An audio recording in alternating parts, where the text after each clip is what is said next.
Biopiracy is the unauthorized use or exploitation of biological resources or traditional knowledge by individuals or companies. It can take many forms, such as patenting indigenous plants or using traditional medical knowledge without permission or compensation. In Kenya, biopiracy has been a concern for many years, as the country is home to a wide variety of plants and animals, as well as a rich cultural heritage. There have been a number of instances of biopiracy in Kenya, including the patenting of the neem tree and the use of traditional medical knowledge without permission or compensation, and the microbial harvesting from Lake Bogoria that was used to make detergents in the USA. Soda lakes or alkaline lakes in Kenya, which include Lake Magadi, Lake Bogoria, Lake Turkana, Lake Nakuru, Lake Logipi, Lake Elementita, are least known for supporting life, but this is far from the truth, since these saline waters have been discovered to support microbial life, of which their uses include the production of antibiotics, detergents, and dye fabrics.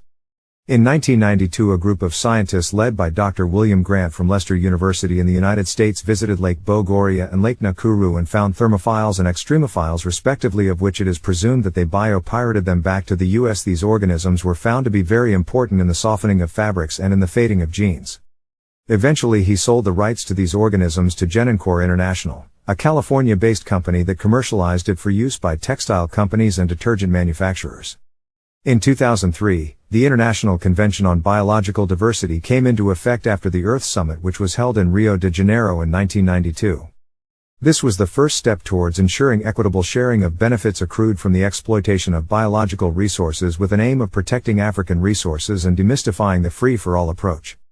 The Wildlife Service, KWS, claims Grant and Genencor did not have permits to take samples from the Soda lakes, and a legal battle is still ensuing to ensure that Kenya gets its fair share of the benefits gotten as a result of the biopiracy that occurred.